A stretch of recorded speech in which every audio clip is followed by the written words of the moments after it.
I'm joined by our press reviewer, James Creedon. Good morning, Catherine. Good morning again, James.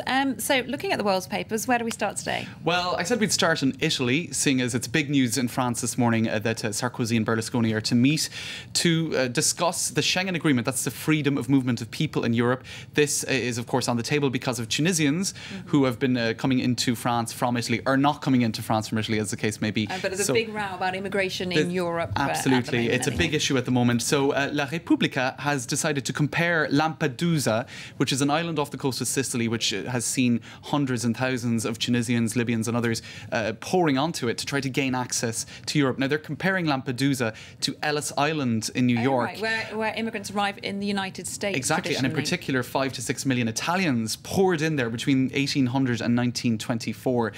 So they say there are many similarities, although they've been lost in the mist of history. The Merica of 1902, starting with an M, maybe that's how they say it in Italy, is in fact the Europe of 2010. But Italians have forgotten all too quickly, they say.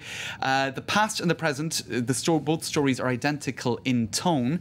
You had thousands of Italians leaving in third-class ships, in third-class position. It was a very perilous journey. 2% of them were often turned back because of health issues. It is the same for many of the Africans who are coming over. They also say that it can take up to 2 years for Africans to save the money to travel to Europe, to take those ships over to Europe. And it was the same for Italians back at around the 19th century. It could take them up to 2 years to come over. Very interesting comparison. Absolutely. And they're saying, 100 years later, we really haven't learned much.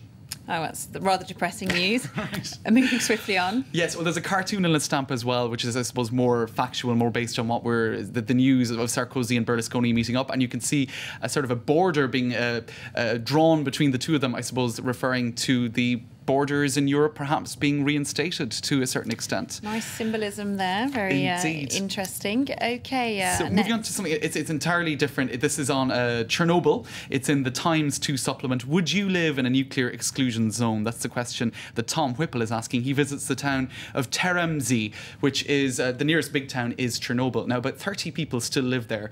They're known as the Samozli, the self-settlers, people who've gone back there, rural Ukrainians who've decided that they want to live in these exclusion zones, which are still very much nuclear. Now, and how is life in Teremzy? Well, these people seem to think that it's completely exaggerated, that the risks are not as bad as some would say. There's one woman who serves vodka with the same relentless hospitality that Irish women of her age reserve for tea, and she feeds Tom Whipple a big feed of fish, which he is a little bit nervous about eating.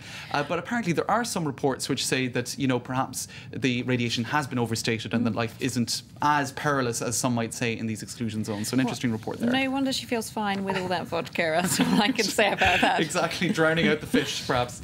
Very quickly, what's they've got? All right, we'll finish with the Daily Mail and dogs, something entirely different. Right. Can your dog teach you the secret of happiness? Now, apparently, what a question. Only the Daily Mail could come up with that. Now, dogs know that life is too precious to go into battle over something trivial, says the Daily Mail. Now, I would have thought that dogs often go into battle over something completely trivial. Depends what you call trivial. Right, a bone? I don't know, maybe it's not trivial. People do it all the time, and he says that basically if we lost some of that petty pride, the world would be a better place. Also, dogs tell people when they're happy to see them. They don't hide how happy they are to see you. Human beings often do. And the final comparison, or contrast, I suppose, dogs are really good at making rapid and very good decisions based on their instincts. I've known some dogs who've made pretty bad decisions in my time, but there you go. Well, thanks. We must be barking mad. Thanks very much indeed, James Creedon, for that international press review. We'll stay tuned. Still to come, lights, camera and product.